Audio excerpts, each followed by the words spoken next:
Assalamualaikum warahmatullahi wabarakatuh. Selamat pagi teman-teman dan juga selamat pagi Mbak Nafil. Perkenalkan, nama saya Marsha Wijanti dengan NIM 160 dari kelas D, Program Studi Manajemen dan Administrasi Logistik, Angkatan tahun 2022. Pada video kali ini, saya akan menjelaskan tentang Green Transportation. Yang pertama, ada pendahuluan. Green Transportation atau transportasi ramah lingkungan adalah sistem transportasi yang dirancang untuk mengurangi dampak negatif terhadap lingkungan, terutama dalam hal emisi gas rumah kaca, polusi udara, dan konsumsi energi fosil. Tujuan utamanya adalah untuk mendukung pembangunan berkelanjutan dan menjaga kualitas lingkungan hidup. Lalu ada perbandingan jurnal internasional. Berikut adalah kelima link jurnal yang dapat diakses. Yang pertama, jurnal dengan judul Development Strategies for Green Hydrogen, Green Ammonia, and Green Methanol in Transportation. Tujuan dari penelitian ini adalah untuk merancang strategi pengembangan yang optimal bagi 3 jenis bahan bakar yang ramah lingkungan, yaitu hidrogen hijau, amonia hijau, dan metanol hijau dalam sektor transportasi. Nah, tujuan utama dari penelitian ini adalah untuk mendukung transisi menuju transportasi yang rendah emisi, rendah karbon, dengan menggantikan bahan bakar fosil menggunakan alternatif yang lebih berkelanjutan. Lalu, fokus utama penelitian ini adalah menggabungkan metode LCA, yaitu Life Cycle Assessment, MCDM, yaitu Multi Criteria Decision Making, dan analisis SWOT, untuk mengevaluasi potensi ketiga bahan bakar hijau tersebut. Evaluasi ini dilakukan berdasarkan 5 aspek utama, yaitu teknologi, sumber daya, ekonomi, lingkungan, dan sosial. Lalu menentukan strategi pengembangan mana yang paling sesuai. Nah, hasil penelitian ini menunjukkan bahwa strategi terbaik untuk hidrogen hijau adalah meningkatkan kematangan teknologi bahan bakar terbarukan guna untuk mengurangi konsumsi listrik. Lalu untuk amonia hijau, strategi yang terbaik adalah mengurangi konsumsi biomasa dan meningkatkan keterlibatan produsen. Nah, sedangkan untuk metanol hijau, strategi yang paling sesuai adalah meningkatkan efisiensi bahan bakar dengan menurunkan biaya penyimpanan dan transportasi. Lalu penelitian ini menyimpulkan bahwa dari sisi lingkungan, hidrogen hijau adalah bahan bakar yang paling potensial.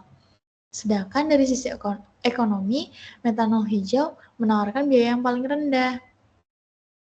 Lalu penelitian ini menyimpulkan dan memberikan rekomendasi untuk mengintegrasikan ketiga bahan bakar hijau tersebut dalam sistem ekonomi sirkular untuk transportasi berkelanjutan. Lalu jurnal yang kedua dengan judul Linking Green Transportation and Technology Environmental Texts for Transport Carbon Emission. Penelitian ini bertujuan untuk mengkaji bagaimana transportasi hijau, teknologi ramah lingkungan, pajak lingkungan, konsumsi energi, dan globalisasi ini mempengaruhi emisi karbon dari sektor transportasi di 15 negara dengan transisi energi. Nah, penelitian ini ingin memberikan bukti empiris yang kuat untuk membantu perumusan kebijakan yang lebih efektif dalam mengurangi emisi karbon dioksida serta mendorong pembangunan transportasi yang berkelanjutan dan ramah lingkungan. Fokus utama dari penelitian ini adalah menganalisis keterkaitan antara kebijakan transportasi hijau dan pajak lingkungan terhadap penurunan emisi karbon dalam sektor transportasi. Selain itu, penelitian ini juga meneliti pengaruh konsumsi energi, perkembangan teknologi hijau, dan tingkat globalisasi terhadap emisi karbon dioksida. Dengan menggunakan metode kuantitatif seperti MMQR atau Method of Moments Quantity Regression. Selain itu, menggunakan metode FMOLS dan FGLS. Peneliti mengukur dampak dari berbagai variabel tersebut terhadap emisi karbon dalam jangka panjang. Nah, hasil penelitiannya menunjukkan bahwa transportasi hijau dan pajak lingkungan itu memiliki hubungan negatif yang signifikan terhadap emisi karbon dioksida. Semakin tinggi penerapan transportasi yang ramah lingkungan dan pajak karbon yang diterapkan, maka semakin rendah emisi karbon dioksida yang dihasilkan. Selain itu, teknologi hijau dan globalisasi sudah terbukti mampu menurunkan emisi karbon. Namun konsumsi energi justru memiliki dampak positif terhadap emisi. Jadi semakin tinggi konsumsi energi yang digunakan, maka semakin tinggi pula emisi atau karbon dioksida yang dihasilkan. Sehingga penelitian ini menyimpulkan bahwa kombinasi strategi seperti investasi dalam kendaraan listrik, penerapan pajak lingkungan, efisiensi energi, dan penguatan globalisasi ini dapat secara efektif mengurangi emisi karbon dioksida dari sektor transportasi. Lalu yang ketiga, jurnal dengan judul Mitigating Urban Heat and Air Pollution Considering Green and Transportation Infrastructure. Nah, penelitian ini bertujuan untuk mengevaluasi dan merangkum berbagai strategi mitigasi yang digunakan untuk mengurangi dampak dari polusi udara di kawasan perkotaan. Fokusnya adalah pada dua infrastruktur utama, yaitu infrastruktur hijau seperti taman kota, atap dan dinding hijau, serta infrastruktur transportasi seperti bahan bakar ramah lingkungan dan sistem transportasi publik. Tujuan akhirnya adalah untuk memberikan pemahaman yang lebih menyeluruh tentang efektivitas dari masing-masing strategi, serta membantu pembuatan kebijakan regional. Lalu fokus utama dari penelitian ini adalah melakukan tinjauan sistematis terhadap literatur selama 2 dekade terakhir dari rentang waktu tahun 2003 hingga tahun 2023 yang membahas upaya pengurangan dampak panas dan polusi udara akibat transportasi di wilayah perkotaan. Penelitian ini membandingkan strategi-strategi berbasis infrastruktur hijau dan infrastruktur transportasi dengan menyoroti perbedaan pendekatan antara negara maju dan negara berkembang, serta menyesuaikan dengan kondisi iklim regional. Penelitian ini juga menggunakan pendekatan analisis bibliometrik untuk mengetahui tren publikasi dan arah penelitian ke depan dalam bidang ini. Lalu, penelitian ini menemukan bahwa negara maju lebih berfokus pada pengembangan bahan bakar transportasi yang bersih seperti kendaraan listrik dan hidrogen. Sedangkan negara berkembang cenderung mengutamakan perluasan ruang terbuka hijau seperti taman kota. Nah, strategi infrastruktur hijau seperti atap dan dinding hijau itu terbukti efektif menurunkan suhu permukaan hingga 35 derajat Celcius pada zona subtropis dan sedang. Meskipun dampaknya terhadap suhu udara secara umum itu masih terbatas. Di sisi lain, perbaikan jaringan transportasi dan promosi transportasi publik justru terbukti mampu mengurangi emisi polusi secara signifikan. Sehingga penelitian ini menyarankan perlunya sistem evaluasi internasional agar strategi mitigasi ini dapat lebih terukur dan dapat diterapkan secara kontekstual sesuai kondisi geografis dan wilayah sosial ekonomi masing-masing negara. Lalu jurnal yang keempat ada Towards Green Logistics and Innovative Decision Support Model for Zero Emission Transportation Modes Development. Penelitian ini bertujuan untuk mengidentifikasi dan menganalisis tantangan utama dalam pengembangan moda transportasi tanpa emisi atau zero emission. Dengan semakin tingginya emisi karbon dari sektor transportasi, penelitian ini ingin mendukung upaya transisi menuju sistem logistik yang lebih ramah lingkungan dan mendukung target netralitas karbon secara global. Untuk itu, penulis mengembangkan model pendukung keputusan yang mampu untuk membantu pembuat kebijakan dan praktisi dalam menentukan strategi mana yang paling tepat. Fokus utama dari penelitian ini adalah merancang dan menerapkan metode baru untuk menilai tantangan pengembangan transportasi tanpa emisi dengan mempertimbangkan tingkat ketidakpastian yang tinggi dalam penilaian subjektif. Penelitian ini menggunakan kombinasi metode interval type 2 trapezoidal fuzzy set dengan pendekatan Pareto analysis dan best worst method yang diperluas. Penelitian ini juga melakukan studi kasus dengan melibatkan para ahli dan akademisi untuk memvalidasi tantangan dan menentukan tingkat kepentingannya.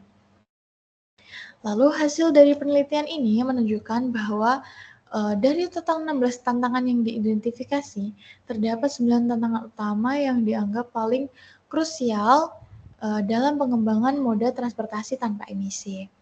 Tantangan yang paling kritis adalah tingginya biaya dalam pengembangan teknologi bersih untuk transportasi. Selain itu, tantangan lain yang sangat berpengaruh meliputi kurangnya kesepakatan internasional tentang standar transportasi tanpa emisi, belum adanya kebijakan strategis yang konsisten, lemahnya penegakan hukum terhadap pengurangan emisi karbon, serta rendahnya kesiapan rantai pasok untuk bertransformasi menuju sistem yang lebih hijau. Lalu model yang dikembangkan dalam penelitian ini sudah terbukti efektif dalam menangani ketidakpastian dan memberikan hasil yang konsisten.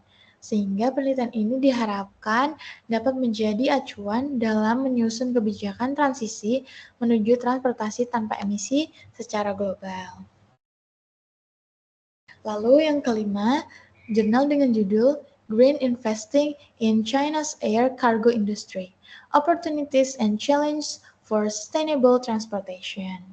Nah, penelitian ini bertujuan untuk menganalisis dampak operasional kargo udara terhadap kerusakan karbon di China, serta menilai bagaimana investasi hijau, asuransi keberlanjutan, dan penggunaan bahan bakar alternatif ini dapat membantu mengurangi emisi karbon.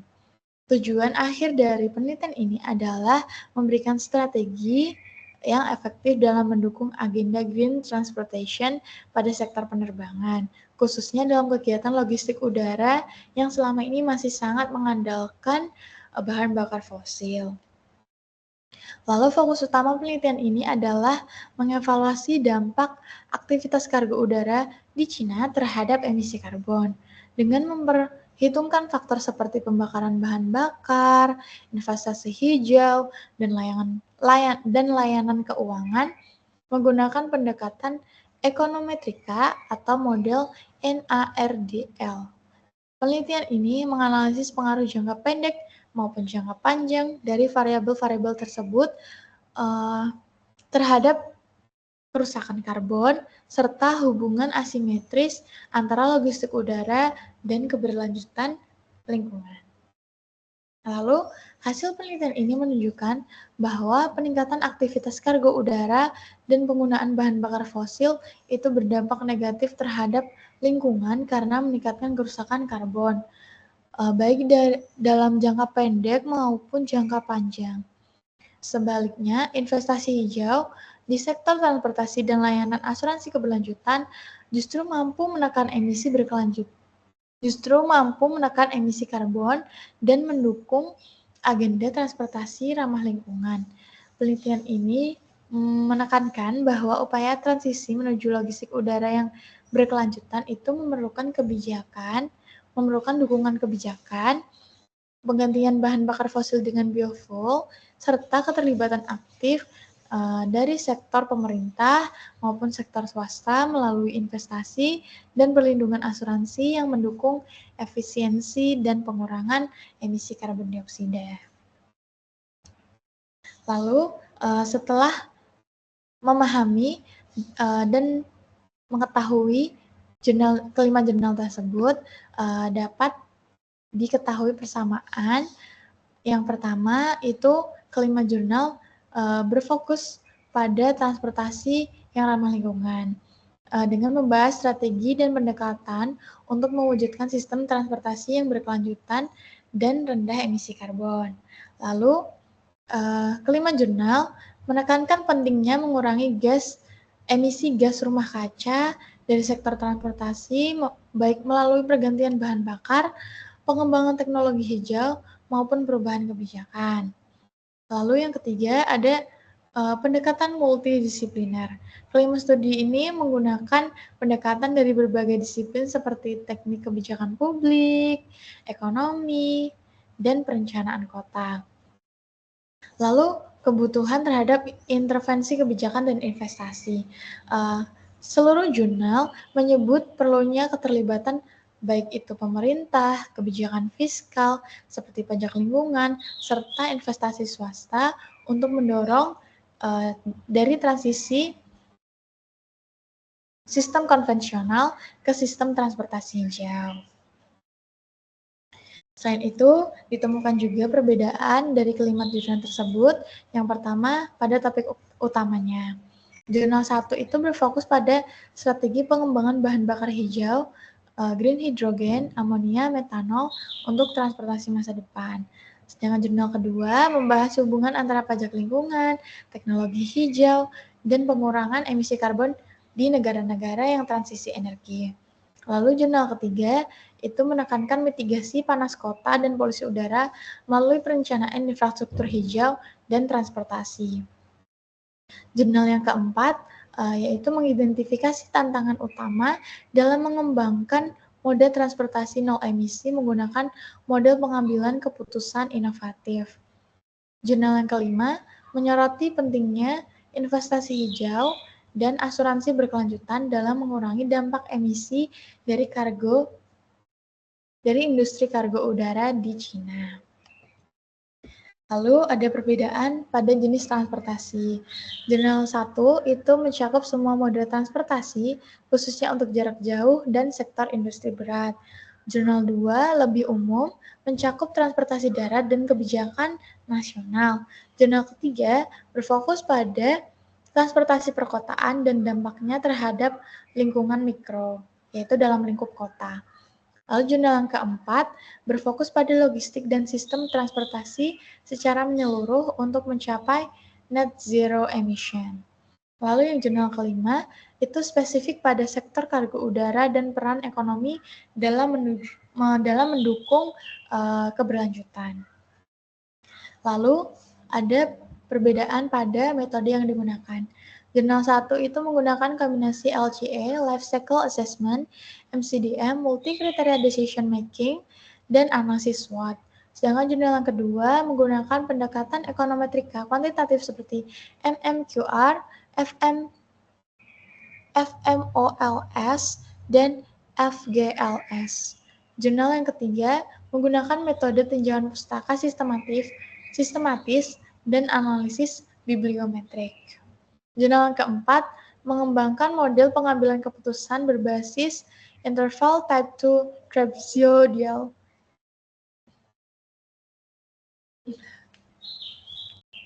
Jurnal yang keempat itu mengembangkan model pengambilan keputusan berbasis interval type 2 trapezoidal fuzzy set.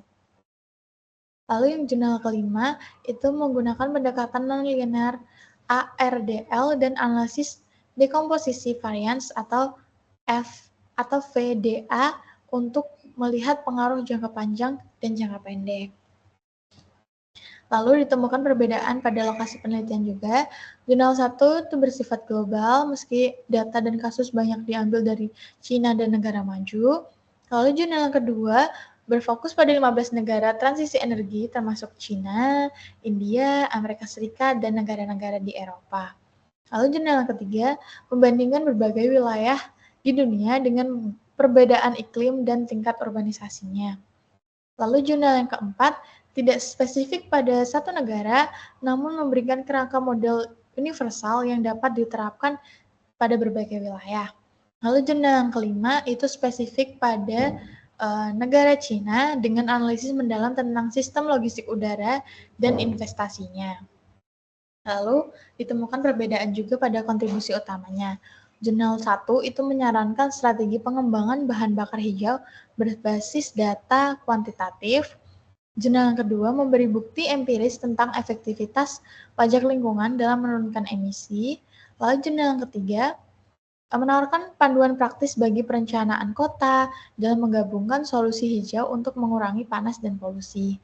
Lalu jurnal yang keempat menyumbangkan model keputusan inovatif yang bisa digunakan dalam perencanaan logistik nol emisi. Dan yang terakhir, jurnal kelima itu menunjukkan pentingnya integrasi investasi hijau dan asuransi sebagai solusi ekonomi dalam dekarbonisasi transportasi udara. Selanjutnya ada kesimpulan, setelah memahami kelima jurnal tersebut, dapat ditarik kesimpulan bahwa kelima jurnal menekankan transisi dari transportasi konvensional ke transportasi berkelanjutan itu sangat penting untuk menurunkan emisi karbon dan mengatasi krisis iklim. Upaya ini mencakup pengembangan bahan bakar hijau, teknologi nol emisi, infrastruktur yang ramah lingkungan, serta didukung oleh kebijakan strategis dan investasi hijau. Meskipun fokus pada tiap jurnal itu berbeda, tetapi semua penelitian sepakat bahwa pendekatan terintegrasi yang melibatkan inovasi, kebijakan, dan kolaborasi lintas sektor merupakan sebuah kunci keberhasilan. Baik, mungkin segitu.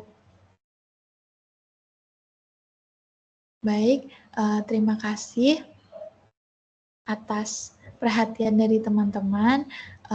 Dari saya, hanya itu saja yang dapat saya sampaikan.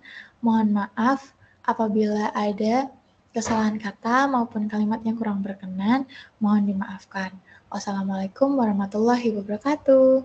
Sampai jumpa.